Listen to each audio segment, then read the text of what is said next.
Hello everyone, welcome to Everest Coaching Point. So రీసెంట్గా live mock test 10 జరిగింది కదండి.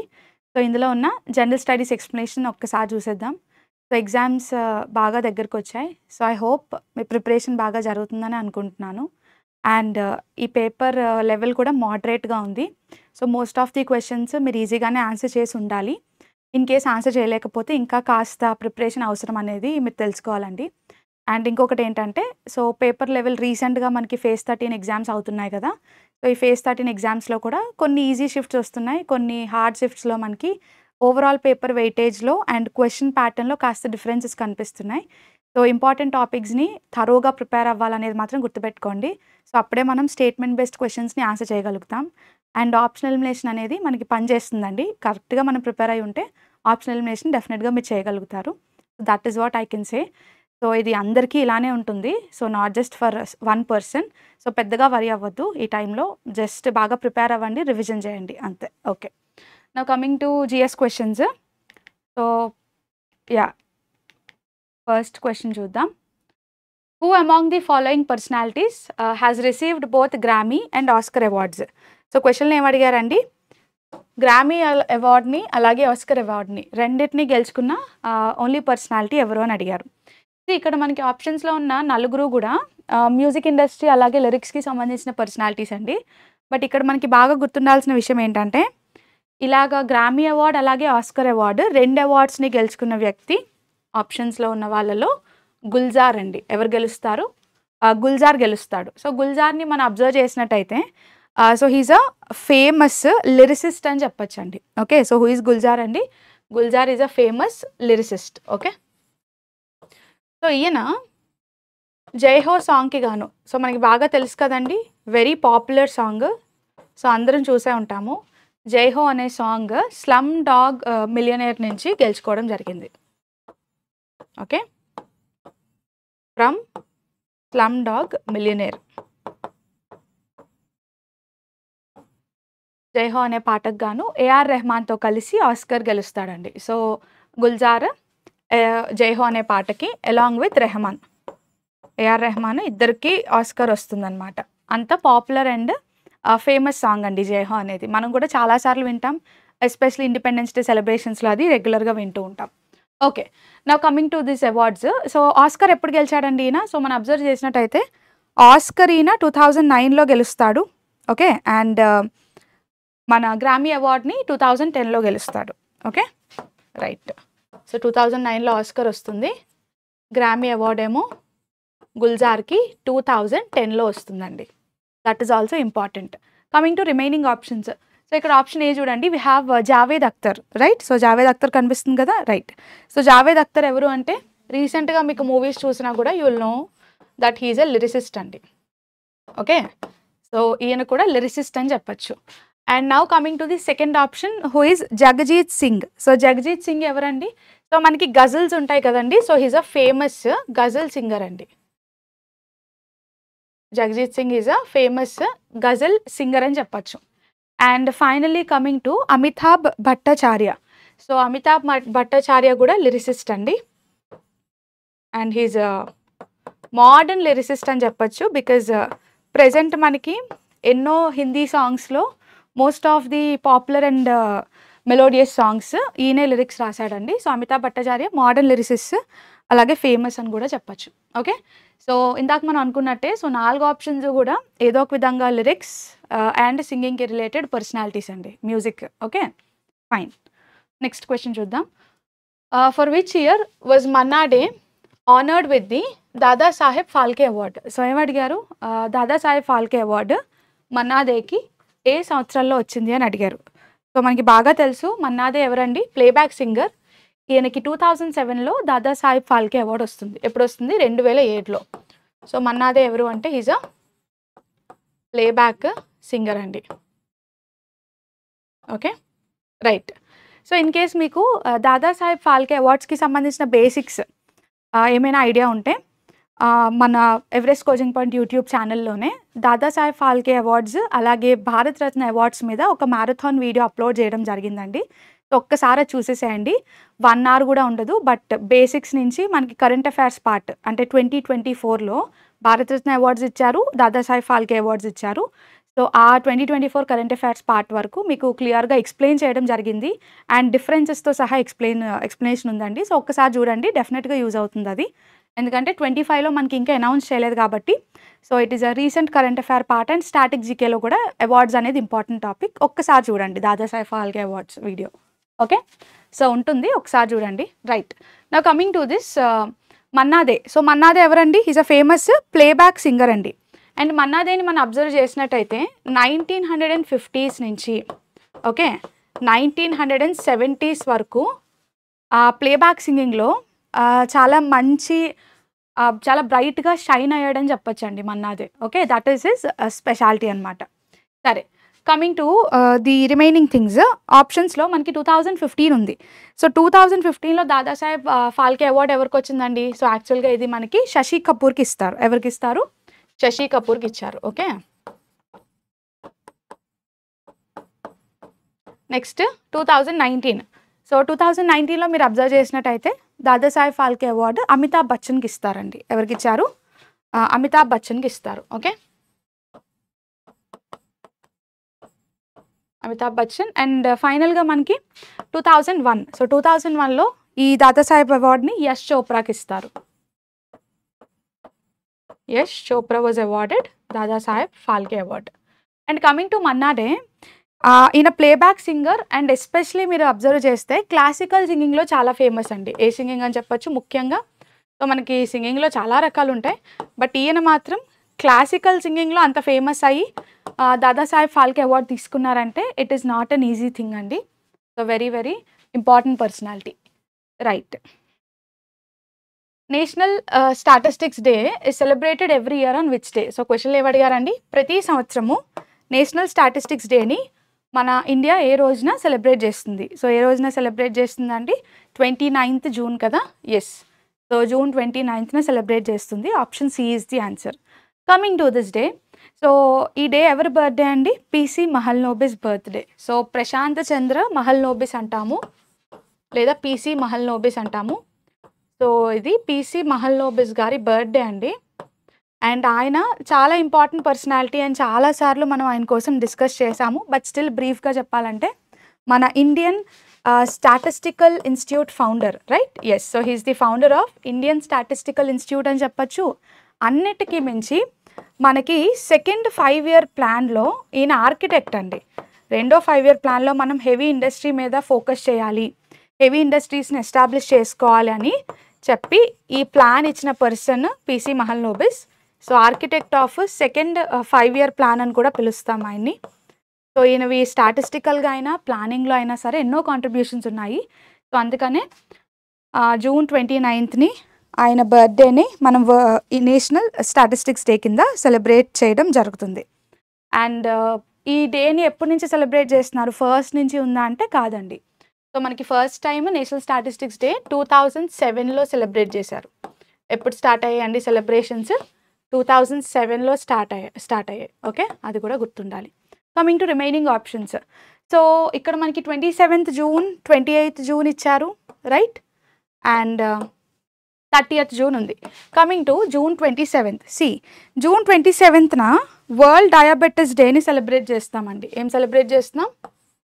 World diabetes డేని celebrate చేస్తున్నాం. సో ఇంటర్నేషనల్గా important, not just India.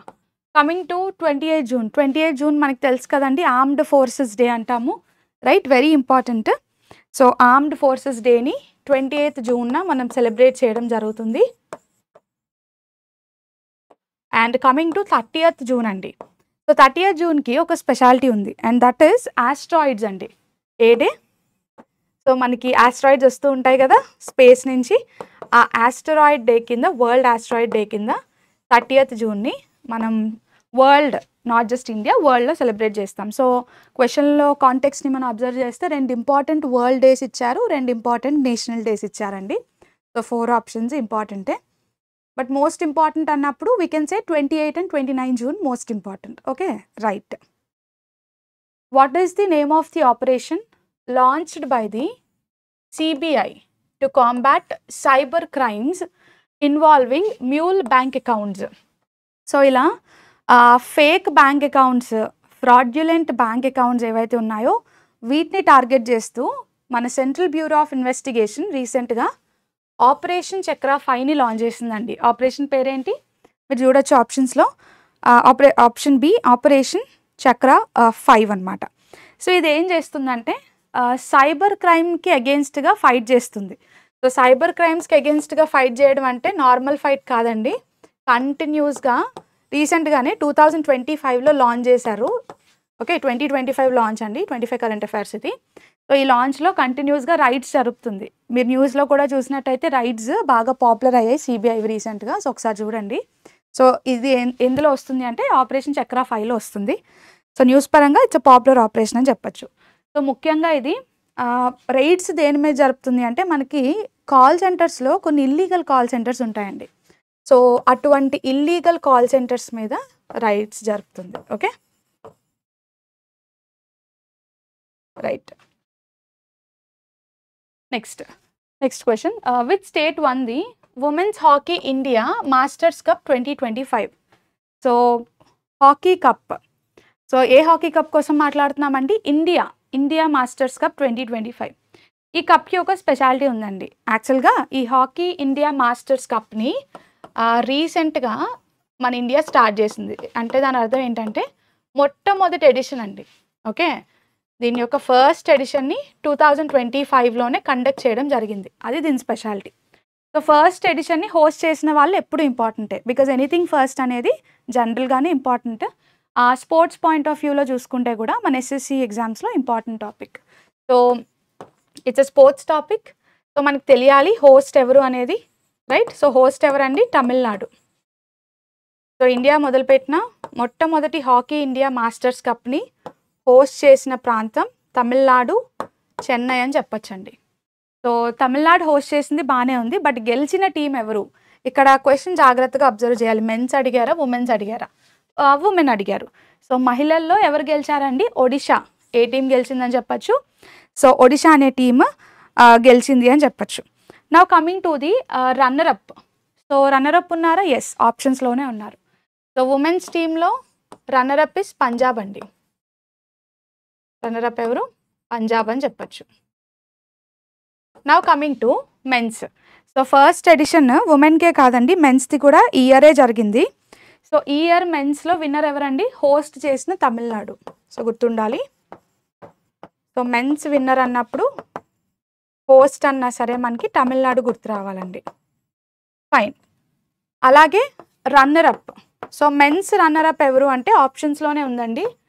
Yes, Maharashtra. Okay, Maharashtra is the runner-up.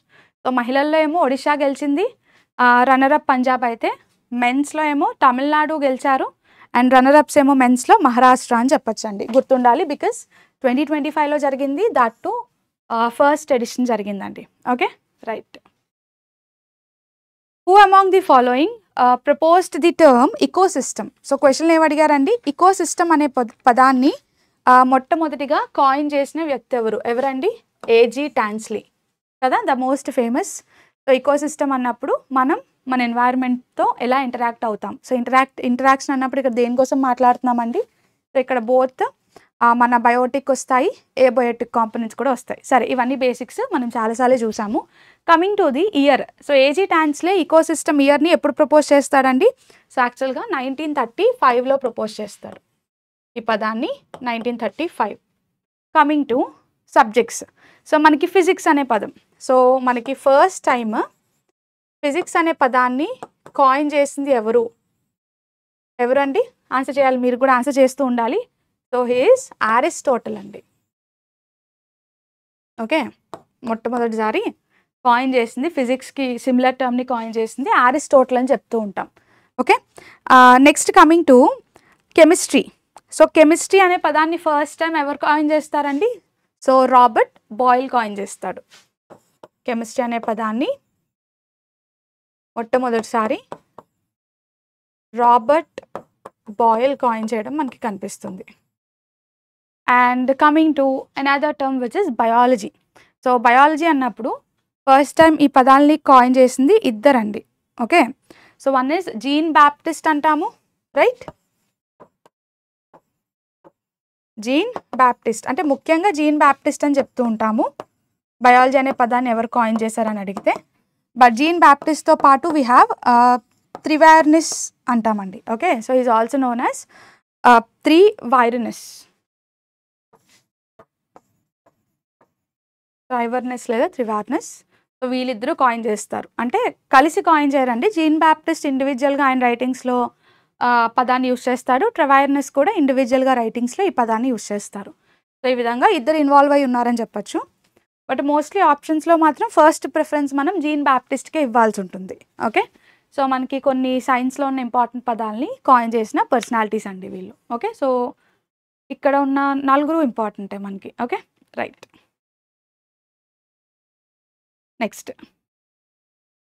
The vertebrae are a part of which of the following body systems in humans? So హ్యూమన్స్లో vertebrae అనేది అసలు ఎందులో part అండి? వర్టిబ్రే అన్నవన్నీ మనకి ఏం గుర్తు రావాలి? స్పైనల్ కార్డ్ గుర్తొచ్చేయాలి. ఏం గుర్తు రావాలి? Spinal cord. ఎందుకంటే లిటరల్గా వర్టిబ్రే అని మనం అంటున్నామంటే దేనికి సంబంధించింది? బ్యాక్ బోన్ ఫార్మేషన్కి సంబంధించింది, రైట్? సో వర్టిబ్రే అన్నప్పుడు it is related to the formation of back bone అని చెప్తాం. సో బ్యాక్ బోన్ లేదా స్పైన్, ఆ స్పైనల్ కార్డ్ ఫార్మేషన్ ఉన్నప్పుడే మనం వర్టిబ్రేస్లో భాగమని క్లాసిఫై చేస్తాం దేన్నైనా సరే, రైట్? ఇది మనకి బేసిక్ తెలుసు. కమింగ్ టు రిమైనింగ్ ఆప్షన్స్ అండి. కిడ్నీ. కిడ్నీ అన్నప్పుడు మనకి ఏ సిస్టంలో భాగం అండి? యాక్చువల్గా అయితే kidney is a part of excretory system. So kidney అనేది హ్యూమన్ బాడీలో పార్ట్ ఆఫ్ ఎక్స్క్రీటరీ సిస్టమ్ అని చెప్పొచ్చు. కమింగ్ టు లంగ్స్ అండి. సో లంగ్స్ అన్నప్పుడు ఏ సిస్టంలో భాగం? ముఖ్యంగా respiratory system. Lungs are a part of respiratory system అని చెప్పొచ్చు. అండ్ ఫైనల్గా ఆప్షన్ సి చూడండి, కనిపిస్తుందా? Yes, we have this heart. So heart ఇందులో పార్ట్ అండి circulatory system. It is a part of circulatory system అని చెప్పొచ్చు. ఓకే, బట్ ఇక్కడ మనకు అడిగింది వర్టిబ్రే కాబట్టి మనకి చాలా ఈజీగా చెప్పచ్చు. కిడ్నీ, లంగ్స్, హార్ట్ అనేది అసలు వర్టిబ్రేతో రిలేటెడ్ కాదు, స్పైనల్ లేదా బ్యాక్ బోనే. సో ఆబ్వియస్గా ఆన్సర్ ఇస్ ఆప్షన్ డి అని చెప్పచ్చండి. Okay, right. Next, name the densest stable element on earth. క్వశ్చన్లో ఏమడిగారండి?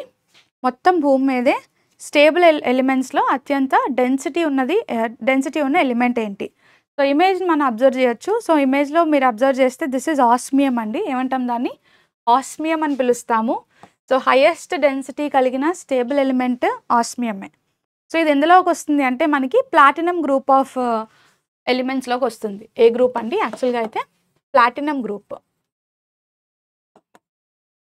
It belongs to platinum group అని చెప్పొచ్చు. Coming to the atomic number. So atomic number అన్నప్పుడు ఆస్మియం అటామిక్ నెంబర్ ఎంత అండి? 76. 76 is the atomic number. And దీని యొక్క density, so దీని యొక్క డెన్సిటీ ఎంత ఎక్కువ అంటే దీన్ని అప్రాక్సిమేట్గా మనం డెన్సిటీ అన్నప్పుడు we can say it is 22.59 gram per cubic centimeters. 22.59 gram per cubic centimeters అనేది మన ఆస్మియం యొక్క డెన్సిటీ అని చెప్పొచ్చండి. ఓకే, అండ్ దీని యొక్క ఫీచర్స్ చూడండి ఎలా ఉంది. It is hard. First of all ఇది హార్డ్ మెటల్ అండి. It is a hard metal అని చెప్పొచ్చు. దీని యొక్క ఇంకో ఫీచర్ ఏంటంటే, సో ఇమేజ్ చూస్తే మీకు కూడా అర్థమవుతుంది, it is very bright metal. So హార్డ్గా, బ్రైట్గా, అలాగే వైట్గా ఉంటుందండి. కాస్త వైట్గా, కొంచెం బ్లూయిష్గా కూడా ఉంటుంది. ఓకే, వైట్గా ఉంటుంది, అక్కడక్కడ కొన్ని బ్లూయిష్గా కూడా దొరుకుతూ ఉంటాయి మనకి ఆస్మియమ్స్. సో బ్లూయిష్ వైట్ మెటల్ అని చెప్పొచ్చు, హార్డ్ మెటల్ అని కూడా చెప్పొచ్చు. అవి దీని యొక్క లక్షణాలు. Coming to the atomic number. So atomic number చూసాం మనం 76 అని. అండ్ ఇది ఏ గ్రూప్లోకి వస్తుందండి? మనకి ఎలిమెంట్స్లో ఇది యాక్చువల్గా గ్రూప్ 8లోకి వస్తుంది కదా. Yes, osmium comes under group 8 అని చెప్పొచ్చు. సరే, ఒకసారి రిమైనింగ్ ఆప్షన్స్ చూద్దాం. కమింగ్ టు రాడియం అండి. సో ఈ రాడియం ఏదైతే ఉందో దీని యొక్క అటామిక్ నెంబర్ ఇంపార్టెంట్ కదా. So 45 is the atomic number of radium. Next coming to aluminium. So aluminium atomic number ఎంత అండి? ఆబ్వియస్గా 13 అని చెప్పొచ్చు.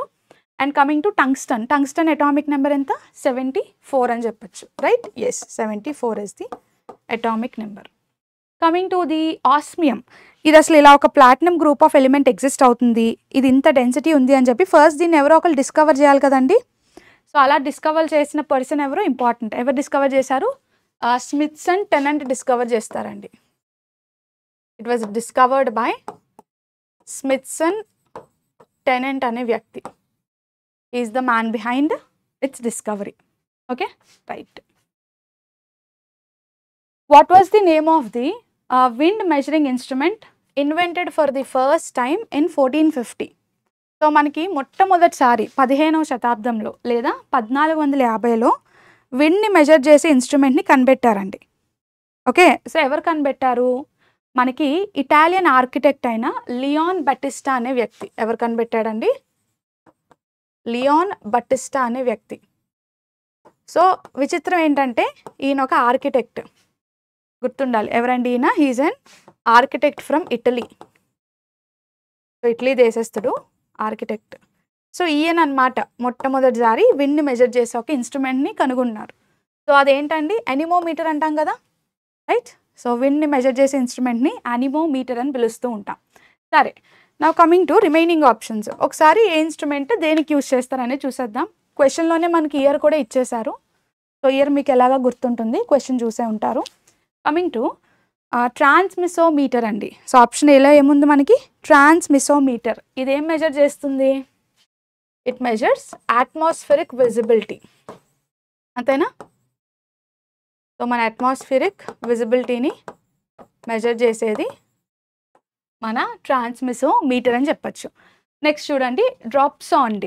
Yes, so drop sound. So drop sound దేనికి యూజ్ అవుతుందండి, యాక్చువల్గా ఇది మనకి అట్మాస్ఫిరిక్ డేటాని కలెక్ట్ చేయడానికి యూజ్ అవుతుందని చెప్పచ్చు, రైట్. ఎస్, సో అట్మాస్ఫిరిక్ డేటాని కలెక్ట్ చేయడానికి యూజ్ చేసేది డ్రాప్ సౌండ్ అని చెప్పచ్చు. Coming to ceiling projector. So ceiling projector యొక్క యూసేజ్ ఏంటండి, ఇది మనకి క్లౌడ్ బేసెస్ యొక్క హైట్ కోసం యూజ్ చేస్తాం. క్లౌడ్ బేసెస్ యొక్క హైట్ని మెజర్ చేయడం కోసం మనం సీలింగ్ ప్రొజెక్టర్ని యూజ్ చేస్తామని చెప్పచ్చు. Okay, right. సో ఎస్ అండి, match the following items. Okay, మనకి లిస్ట్ 1లో ఏమో కొన్ని స్కీమ్స్ ఇచ్చారండి, లిస్ట్ 2లో ఏమో ఆ స్కీమ్ని ఇంట్రడ్యూస్ చేసిన ఇయర్స్ ఇచ్చారు. సో కరెక్ట్గా మ్యాచ్ చేయమని అడిగారు. సో మీరు కూడా చూస్తూ ఉండాలండి మ్యాచింగ్.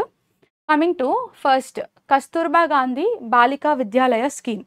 సో ఈ కస్తూర్బా గాంధీ బాలికా విద్యాలయ అనే స్కీమ్ని అసలు ఫస్ట్ టైం ఎప్పుడు తీసుకొస్తారండి, 2004లో ఇంట్రడ్యూస్ చేస్తారు. ఎప్పుడు, 2004లో. ఎందుకు తీసుకొచ్చారు, ఎడ్యుకేషన్ ప్రొవైడ్ చేయడం ఒక్కటే కాదండి, క్వాలిటీ ఎడ్యుకేషన్ని ప్రొవైడ్ చేయడం ఇంపార్టెంట్. దట్ టు ఎవరైతే మహిళలు వీకర్ సెక్షన్స్లో ఉన్నారో వాళ్ళకి ఇంకా ఎక్కువ ఇబ్బందులు ఉంటాయి కాబట్టి కంపారిటివ్లీ వాళ్ళకి మనం ఫస్ట్ క్వాలిటీ ఎడ్యుకేషన్ ప్రొవైడ్ చేయాలి. అందుకనే కస్తూర్బా గాంధీ బాలికా విద్యాలయ స్కీమ్ని ఇంట్రడ్యూస్ చేయడం జరిగింది. సో ఎవరికండి, ఆబ్వియస్గా ఉమెన్కి. దేనికోసం, క్వాలిటీ ఎడ్యుకేషన్ని వీకర్ సెక్షన్స్కి ఎస్పెషలీ ప్రొవైడ్ చేయడం కోసం. ఓకే, ఇయర్ అయితే 2004. Next coming to mid day meal scheme. So మనకి మిడ్ డే మీల్ స్కీమ్ ఎప్పుడు వచ్చిందండి, సో మనకి బాగా తెలుసు మిడ్ డే మీల్ స్కీమ్ అన్న వెంటనే మనకి 1995. So answer is 2D. Okay, so 1B ఉండాలి, 2D ఉండాలి. 1B 2D. ఓకే, 2 ఆప్షన్స్ ఉన్నాయి. సో చూద్దాం ఇంకా. So mid day meal scheme 1995. So ఎందుకు తీసుకొచ్చారు, స్కూల్ డ్రాప్ అవుట్స్ని తగ్గిస్తూ పిల్లల్లో న్యూట్రిషనల్ వాల్యూని, సో న్యూట్రిషనల్ స్టేటస్ని ఇంప్రూవ్ చేయడం కోసం. అట్లీస్ట్ మీల్స్ ప్రొవైడ్ చేయడం ద్వారా అయినా వాళ్ళకి స్కూల్కి రప్పిస్తూ ఆ ఉద్దేశంతోనే వాళ్ళ యొక్క న్యూట్రిషన్ని కూడా ఇంప్రూవ్ చేయడం కోసం ఇంట్రడ్యూస్ చేశారు. The national accreditation assessment council అండి. సో నేషనల్ అక్రిడేషన్ అసెస్మెంట్ కౌన్సిల్ని యాక్చువల్గా ఎప్పుడు ఇంట్రడ్యూస్ చేస్తారండి, సో 1994లో ఎస్టాబ్లిష్ చేస్తారు. ఎప్పుడు, 1994లో. ఓకే, సో ఈ కౌన్సిల్ ఎందుకు తీసుకొచ్చారంటే ఇది యూనివర్సిటీ గ్రాంట్స్ కమిషన్ అనేది ఎస్టాబ్లిష్ చేసిందండి, యూజీసీ, రైట్. సో యూజీసీ అనే సంస్థ దీన్ని ఎస్టాబ్లిష్ చేయడానికి రీజన్ ఏంటంటే హైయర్ ఎడ్యుకేషన్ ఇన్స్టిట్యూషన్స్కి ర్యాంకింగ్స్ ఇవ్వాలి, వాళ్ళని అసెస్ చేస్తూ ఉండాలి టైం టు టైం. అలా అసెస్ చేయడం వల్ల ఎడ్యుకేషన్ యొక్క క్వాలిటీ ఇంప్రూవ్ అవుతుంది. Okay, all India council for technical education. So all India council for technical ఎడ్యుకేషన్ని 1945లో ఎస్టాబ్లిష్ చేస్తారండి, విచ్ ఇస్ 1945. ఎందుకు తీసుకొస్తారు? దీన్ని ఒక స్టాట్యుటరీ బాడీ కింద ఎస్టాబ్లిష్ చేస్తారు. పర్పస్ ఏంటంటే టెక్నికల్ ఎడ్యుకేషన్ని ప్రమోట్ చేయాలి, యాక్టివిటీస్ దానికి సంబంధించిన అంశాలని కోఆర్డినేట్ చేయాలి. That is the purpose. So ఇలా చూసుకుంటే మనకి 1B 2D ఉండాలి అండ్ 3A ఉండాలి. సో 1B 2D 3A ఉన్న only option is option A అని చెప్పొచ్చండి. సో ఆన్సర్ ఏమైపోతుంది? Option A is the correct answer for this question అని చెప్పొచ్చు. Clear? Right. So match list 1 with list 2 and choose your answer. So list 1లో ఏమి ఇచ్చారండి మనకి? లిస్ట్ 1లో ఎగ్జాంపుల్స్ ఇచ్చారు. రకరకాల రిసీప్ట్స్ ఉన్నాయి, రకరకాల ఎక్స్పెండిచర్స్ ఉన్నాయి, వాటికి సంబంధించిన ఎగ్జాంపుల్స్ ఉన్నాయి. అది ఏ టైప్ ఆఫ్ రిసీప్ట్, అది ఏ టైప్ ఆఫ్ ఎక్స్పెండిచరో ఐడెంటిఫై చేయమని అడిగారు. Coming to first service tax. So ఈ కాన్సెప్ట్ మనం చాలాసార్లే చూసాం. సర్వీస్ ట్యాక్స్ అన్నప్పుడు ఇది దేనికి సంబంధించిందండి? ట్యాక్స్. సో గవర్నమెంట్కి ట్యాక్స్ అనేది రిసీప్ట్ అండి, ఇన్కమ్ అని మనకు తెలుసు. ఇది ఏ టైప్ ఆఫ్ రెవెన్యూ? మరి ట్యాక్స్ టైప్ ఆఫ్ రెవెన్యూ. ఎందుకంటే ట్యాక్స్ అని ఉంది క్లియర్గా, ఇది ఒక టైప్ ఆఫ్ ట్యాక్స్ అండ్ దీనివల్ల గవర్నమెంట్కి ఏమొస్తుందండి? రెవెన్యూ వస్తుంది. So it is tax revenue. Interest receipt. Government ఎంతో మందికి ఎన్నో సంస్థలకు అప్పులు ఇస్తుంది, ఆ అప్పు మీద వడ్డీని కలెక్ట్ చేస్తూ ఉంటుంది. సో వడ్డీలు కలెక్ట్ చేయడం అంటే ప్రతి సంవత్సరం కలెక్ట్ చేస్తూనే ఉంటాం. సో ఎవ్రీ ఇయర్ కలెక్ట్ చేస్తున్నాం కాబట్టి ఇంట్రెస్ట్ రిసీప్ట్స్ అనేవి ఏమవుతాయండి? ఆబ్వియస్గా మనకి ఇవి నాన్ ట్యాక్స్ రెవెన్యూలోకి వస్తాయి. అంటే వీటి యొక్క నేచర్ ట్యాక్స్ కాదు కదా, అప్పు ఇచ్చి వడ్డీ కలెక్ట్ చేయడం అంటే ట్యాక్స్కి సంబంధించింది కాదు, అదర్ టైప్ ఆఫ్ రిసీట్స్ని ఏమంటాం? నాన్ ట్యాక్స్ రిసీట్స్ లేదా నాన్ ట్యాక్స్ రెవెన్యూ అంటాం. Sale of shares of public sector undertakings. షేర్ని అమ్మాము అంటే దాని అర్థం ఏంటండి? ఆస్తి తగ్గుతుంది. గవర్నమెంట్ ఆస్తిని తగ్గించుకుంటుంది అంటే అది ఏ టైప్ ఆఫ్ ఎక్స్పెండిచర్ లేదా రిసీప్ట్? క్యాపిటల్. ఇక్కడ సేల్ చేయడం వల్ల మనకి అమౌంట్ వస్తుంది కాబట్టి రిసీప్ట్ అవుతుంది. ఇది ఎప్పుడో కానీ జరగదు, సో అందుకనే క్యాపిటల్ రిసీప్ట్ అవుతుంది. సో క్యాపిటల్ రిసీప్ట్ అవ్వాలంటే బేసిక్ ఏంటండి? అది అసెట్స్ని తగ్గించాలి లేదా లయబిలిటీస్ని పెంచాలి. ఇక్కడ గవర్నమెంట్ అప్పు తీసుకొని ఉంటే లయబిలిటీ పెరిగేది, బట్ ఆస్తులను అమ్ముతుంది కాబట్టి అసెట్ తగ్గుతుంది. సో అసెట్ తగ్గుతుంది కాబట్టి capital receipt. Salaries and pension అండి. సో గవర్నమెంట్ అనేది శాలరీ పెన్షన్స్ ఇస్తూ ఉంటుంది, ప్రతి సంవత్సరం ఇస్తూనే ఉంటుంది కదా జీతాలు. ఎవ్రీ సంవత్సరం ఇస్తుంది అంటే రెవెన్యూ ఎక్స్పెండిచర్, ఖర్చు కదా, అది గవర్నమెంట్కి ఖర్చే కదా జీతాలు ఇవ్వడం. So revenue expenditure. సో ఇలా చూసుకుంటే మనకి సో 1కి డి ఉండాలి.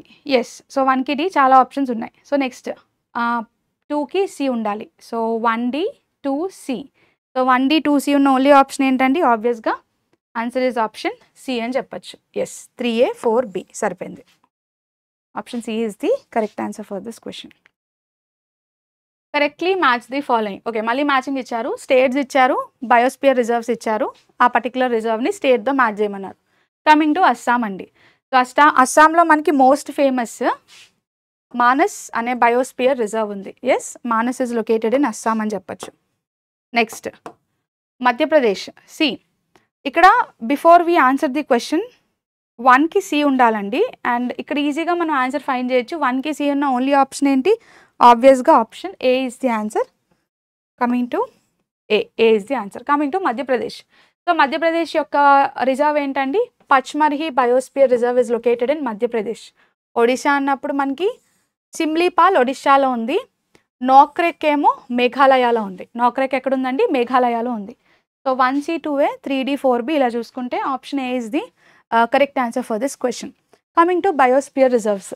సో ఈ బయోస్పియర్ రిజర్వ్స్ అనేది ఎప్పుడు ఇంపార్టెంట్ టాపిక్కే అండ్ ఏ ఎగ్జామ్కైనా ఇంపార్టెంటే. ఎందుకంటే మనకి మొత్తం ఇండియాలో అబ్జర్వ్ చేస్తే 18 బయోస్పియర్ రిజర్వ్స్ ఉన్నాయండి. ఎన్ని ఉన్నాయి? 18 ఉన్నాయి. సో 18 గుర్తుపెట్టుకోవడం ఈజీయే. సో మ్యాప్ని చూడమని చెప్పాను కదా చాలాసార్లు, సో మీరు చూసే ఉండాలి ఇప్పటికీ. బట్ ఒకసారి లిస్ట్ మనం చూసేద్దాము.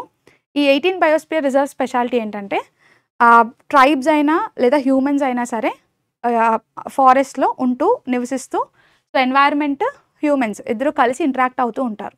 సో అటువంటివి బయోస్పియర్ రిజర్వ్స్ అనమాట. ఇంటరాక్షన్ ఉంటుంది అండ్ ఎంతో కొంత హ్యూమన్ ఇంటర్ఫరెన్స్ కూడా కనిపిస్తూ ఉంటుంది అండ్ బయోలాజికల్గా చాలా important. Coming to different biosphere reserves in India. So 18 ఉన్నాయనుకుందాం కదా, ఒక్కసారి ఒక్కొక్కటి చూసేద్దాం. First coming to Nilgiris. Nilgiri biosphere reserve ఎక్కడుందండి? మనకి వెస్టర్న్ ఘాట్స్లో ఉంది. నందాదేవి నేషనల్ పార్క్ లేదా బయోస్పియర్ రిజర్వ్ ఎక్కడుంది? ఉత్తరాఖండ్లో ఉంది. Very important. నోక్రెక్ ఎక్కడుందండి? మేఘాలయలో లొకేట్ అయి ఉంది. నెక్స్ట్ కమింగ్ టు మానస్ ఒకటి దిబ్రూ సైఖోవా ఒకటి. ఏంటండి మానస్ అలాగే దిబ్రూ సైఖోవా రెండు కూడా మనకి అస్సాంలో లొకేట్ అయి ఉన్నాయి. Next coming to Sundarbans. Sundarbans అంటే మనకు తెలుసు కదా, వెస్ట్ బెంగాల్లో ఉందండి. గల్ఫ్ ఆఫ్ మన్నర్ ఎక్కడుంది? తమిళనాడులో ఉంది. గ్రేట్ నికోబార్ బయోస్పియర్ రిజర్వ్ పేరులోనే ఉంది, అండమాన్ అండ్ నికోబార్ ఐలాండ్స్లో ఉంది. షిమ్లీపాల్ అనే బయోస్పియర్ రిజర్వ్ ఏమో ఒడిశాలో ఉంది. కమింగ్ టు అరుణాచల్ ప్రదేశ్, దిహంగ్ దిబంగ్ అండి. అరుణాచల్ ప్రదేశ్లో ఏముంది? దిహంగ్ దిబంగ్ అనే బయోస్పియర్ రిజర్వ్. మధ్యప్రదేశ్లో పచ్మర్హి అండ్ పన్నా రెండు ఉన్నాయి. ఏమేమి ఉన్నాయండి? పచ్మర్హి అనే బయోస్పియర్ రిజర్వ్ ఉంది, పచ్మర్హి ఉంది అండ్ పన్నా కూడా లొకేట్ అయి ఉంది. So Panna and Pachmarhi, right. Next Kanchenjunga biosphere reserve ఎక్కడుందండి? సిక్కింలో లొకేట్ అయి ఉంది. నెక్స్ట్ అగస్త్యమలై, ఇది చాలా important. Agasthyamalai is located in Kerala, సౌత్లో కేరళలో ఉంది. అచన్కమర్ అండ్ అమర్కంటక్, సో అచన్కమర్ అమర్కంటక్ కూడా మనకి మధ్యప్రదేశ్లోకే వస్తాయి. Rann of Kutch, so Rann of Kutch biosphere reserve అంటే గుజరాత్ అని మనకు తెలుస్తుంది, సో గుజరాత్. కోల్డ్ డెజర్ట్ అండి, cold Himachal, okay. Cold desert అంటే హిమాచల్ ప్రదేశ్లో ఉంది. శేషాచలం అడవులు లేదా శేషాచలం హిల్స్ అంటాము, ఎక్కడున్నాయండి? ఆంధ్రప్రదేశ్లో ఉంది. సో ఈ 18 బయోస్పియర్ రిజర్వ్స్ అండి. ప్రతి రిజర్వ్ దాని యొక్క లొకేషన్ మనకు గుర్తుండాలి. ఒక్కసారి అట్లాస్ ఓపెన్ చేసి మళ్ళీ చూడండి క్లియర్గా, ఓకే, రైట్. ఈజీగా నేర్చుకోవచ్చు మీరు. Next match the following dams with the rivers on which they are built. So ఒక పక్క డ్యామ్స్ ఇచ్చారండి, ఇంకోవైపు రివర్స్ని ఇచ్చారు, మ్యాచ్ చేయమని అడిగారు. ఫస్ట్ చూడండి హిరాకుడ్ డ్యామ్. సో మనకి బాగా తెలుసు the most famous Hirakud dam actually ఎక్కడ లొకేట్ అయి ఉందండి? మహానది. సో మహానది నది పైన లొకేట్ అయి ఉందని చెప్పచ్చు. సో ఆబ్వియస్గా ఏకి ఉండాలండి, 4 ఉండాలి. అయితే ఇక్కడ మనకి ఏకి 4తో 2 ఆప్షన్స్ ఉన్నాయి, సరే తర్వాత చూద్దాం. ఫస్ట్ అయితే మహానది రివర్, హిరాకుడ్ డ్యామ్. ఎప్పుడు కన్స్ట్రక్ట్ చేశారండి హిరాకుడ్ డ్యామ్ని? సో దీని యొక్క ఇనాగ్రల్ని మనం అబ్జర్వ్ చేసినట్టయితే 1957 అండి. 1957లో ఇనాగ్రేట్ చేశారని చెప్పచ్చు మహానది నది పైన. నాగార్జున సాగర్ డ్యామ్. సో మనకి నాగార్జున సాగర్ డ్యామ్ అంటే we know it is located on Krishna river. ఎక్కడుందండి? కృష్ణా నది పైన లొకేట్ అయి ఉంది. అండ్ నాగార్జున సాగర్ డ్యామ్ యొక్క స్పెషాలిటీ ఏంటంటే దీని కన్స్ట్రక్షన్ మనకి 1950స్లోనే 1955లోనే స్టార్ట్ అవుతుంది. Sardar Sarovar dam. So Sardar Sarovar dam is located on Narmada river. ఎక్కడుందండి? నర్మదా నది పైన లొకేట్ అయి ఉంది. అండ్ ఏ ఇయర్లో స్టార్ట్ చేశారండి? సో దీని యొక్క ఇనాగ్రల్ మాత్రం మనకి 2017లో జరుగుద్ది. ఎప్పుడు? 2017లో ఇనాగ్రేట్ చేశారని చెప్పచ్చు. నెక్స్ట్ చూడండి టెహరీ. దిస్ టెహరీ డ్యామ్ ఏదైతే ఉందో it is located on Bhagirathi river అని చెప్పచ్చు. ఎక్కడుందండి? ఆబ్వియస్గా భాగీరథి అనే నది పైన లొకేట్ అయి ఉంది. అండ్ టెహరీ యొక్క ఇనాగ్రల్ ఎప్పుడు జరుగుద్దండి? 2006లో జరిగింది. ఎప్పుడు జరిగింది? 2006లో జరిగింది. Rana Pratap Sagar dam. So Rana Pratap Sagar dam అన్నప్పుడు చంబల్ నది పైన లొకేట్ అయి ఉంది. ఎక్కడుంది? చంబల్ నది పైన లొకేట్ అయి ఉంది. సో ఈ రాణా ప్రతాప్ సాగర్ డ్యామ్ యొక్క ఇనాగ్రల్ ఎప్పుడు చేశారండి? యాక్చువల్గా ఇది 1970లో చేస్తారు, 1970లోనే చేస్తారండి ఇనాగ్రల్ అయితే. సో ఇవి dams inaugurals and years. Coming to the answer. So A4 ఉండాలి, B3 ఉండాలి, అలా మనకి C2 వరకు సేమ్ 2 ఆప్షన్స్ ఉన్నాయండి. అయితే ఆప్షన్ బి ఆప్షన్ డిని ఎలిమినేట్ చేసేసాము. డీకే ఉండాలండి, 5 ఉండాలి. సో డీకి 5 ఉండాలి కాబట్టి answer is option A. Option A is the correct answer for this question అని చెప్పచ్చు. Which is the correct sequence of oceans according to size from largest to smallest? ఏమడిగారు? ఓషన్స్ యొక్క సైజు ప్రకారంగా పెద్ద నుంచి చిన్న, లార్జ్ నుంచి స్మాల్కి అరేంజ్ చేయమన్నారు. సో లార్జ్ నుంచి స్మాల్ అంటే ఏ ఆర్డర్ అండి? డిసెండింగ్ ఆర్డర్లో అరేంజ్ చేయండి అని అడిగినట్టు. So coming to largest to smallest. So మనం చాలాసార్లే చూసాము, దట్ ఈజ్ మనం ఎప్పుడు ఓషన్స్ని గుర్తుపెట్టుకోవాలన్నా మనకి వరల్డ్లో 5 మేజర్ ఓషన్స్ ఉన్నాయండి. ఎన్ని ఉన్నాయి ప్రపంచంలో? 5 మేజర్ ఓషన్స్. దాన్నే మనం పైసా అనే పేరుతో గుర్తుపెట్టుకుంటాం. So we call it paisa. So P for Pacific ocean, ఇది లార్జెస్ట్ ఓషన్ ప్రపంచంలో. Second largest ocean is Atlantic ocean. Third largest ocean is Indian ocean. Fourth largest ocean is southern ocean. ఈ southern ఓషన్నే Antarctic ocean అంటామండి. ఏమంటాము? Southern ocean is also known as Antarctic ocean. ఇది గుర్తుండాలి, Antarctic ocean. And last A Arctic ocean. ఇంకోటి ఏంటండి? Arctic ocean. So దీన్ని బట్టి మనకు అర్థమవుతుంది పైసా, రైట్? సో పైసా అన్నప్పుడు మన వరల్డ్లో ఉన్న 5 మహాసముద్రాలు ఓషన్స్ వస్తాయండి. సో 1, 2, 3, 4 ఆర్డర్లోనే ఉన్నాయి కదా. So descending order. So option C is the correct answer for this question అని చెప్పచ్చు. అండ్ అన్నిటికన్నా చిన్న ఓషన్ ఏంటండి, ఆర్కిటిక్ ఓషన్, స్మాలెస్ట్ ఓషన్ అని చెప్తాం. Okay, right. How many members are nominated by the president to the Rajya Sabha? So రాజ్యసభని ఏమంటాం మనం, కౌన్సిల్ ఆఫ్ స్టేట్స్ అంటాము. సో కౌన్సిల్ ఆఫ్ స్టేట్స్ అన్నప్పుడు ఇక్కడ మనకి రాష్ట్రాలను రిప్రజెంట్ చేస్తూ రాష్ట్రాల యొక్క వాయిస్ని సెంటర్కి వినపడేలా తెలపడం కోసం పార్లమెంట్లో రాజ్యసభ అనే హౌస్ని ఎస్టాబ్లిష్ చేశారు. సో ఈ కౌన్సిల్ ఆఫ్ స్టేట్స్లో జనరల్గా ఎంతమంది ఉంటారండి, మ్యాక్సిమం స్ట్రెంత్ రాజ్యసభది 250 మెంబర్స్ ఉంటారు. ఈ 250 మెంబర్స్లో క్వశ్చన్లో మనకి ఏమడిగారు, ప్రెసిడెంట్ నామినేట్ చేసేది ఎంతమంది? సో 250 మందిలో 12 మందిని నామినేట్ చేస్తాడు కదా ప్రెసిడెంట్. ఎస్, సో చాలాసార్లు చూసాము 12 మెంబర్స్ని ప్రెసిడెంట్ నామినేట్ చేస్తాడు. అంటే దాని అర్థం ఏంటండి, 238 మెంబర్స్నేమో మనం ఇండైరెక్ట్ ఎలక్షన్స్ ద్వారా ఎన్నుకుంటాము, అంటే ఎలెక్ట్ చేస్తాము, వీఆర్ ఎలెక్టింగ్ దెమ్. అండ్ 12 మెంబర్స్నేమో ప్రెసిడెంట్ నామినేట్ చేస్తాడు. సో ఇలాగా ప్రెసిడెంట్ నామినేట్ చేస్తాడు అంటే ఎవరిని పడితే వాళ్ళని నామినేట్ చేస్తాడా, చేయరు. సో దీనికి కొన్ని స్పెసిఫిక్ ఫీల్డ్స్ ఉంటాయండి, ఆ ఫీల్డ్స్ నుంచే నామినేట్ చేస్తారు. సో ఆ ఫీల్డ్స్ ఏంటండి, సో దీనికి ఒక షార్ట్ కట్ కూడా మనం గుర్తుపెట్టుకున్నాం, which is known as salsa అని చెప్పచ్చా, right. So social activities, literature, science and arts. So SA అంటే సోషల్ యాక్టివిటీస్, ఎల్ అంటే లిటరేచర్, ఎస్ అంటే సైన్స్, ఏ అంటే ఆర్ట్స్. ఈ 4 ఫీల్డ్స్ నుంచి, ఎన్ని ఫీల్డ్స్ అండి, ఈ 4 ఫీల్డ్స్ నుంచి మాత్రమే ప్రెసిడెంట్ నామినేట్ చేయొచ్చు. ఇలా ఈ రాజ్యసభలో 250 మెంబర్స్ ఉంటారని, ఇందులో 12 మందిని ప్రెసిడెంట్ నామినేట్ చేస్తారన్న విషయం ఎక్కడుంది మనకి, ఆర్టికల్ 80లో ఉందండి. ఎక్కడుంది, రాజ్యసభలో కాన్స్టిట్యూషన్లో ఆర్టికల్ 80 చెప్తుందన్నమాట కాంపోజిషన్ ఆఫ్ రాజ్యసభ కోసం. సో వెరీ ఇంపార్టెంట్ ఆర్టికల్ అండి ఓవరాల్గా చూసుకుంటే. అండ్ జనరల్గా మనకి రాజ్యసభ కోసం ఓవరాల్గా ఆర్టికల్స్ రేంజ్ కూడా అబ్జర్వ్ చేస్తే ఆర్టికల్ 79 నుంచి ఆర్టికల్ 100 వరకు కూడా రాజ్యసభకు సంబంధించిన ఆర్టికల్స్ ఉన్నాయండి. కాన్స్టిట్యూషన్లో 79 నుంచి 100 వరకు మెయిన్ రాజ్యసభ ఆర్టికల్స్ అండి. ఇందులో స్పెసిఫిక్గా రాజ్యసభ అనేది పర్మనెంట్ హౌస్, అంటే డిజాల్వ్ చేయకూడదని మనకు తెలుసు.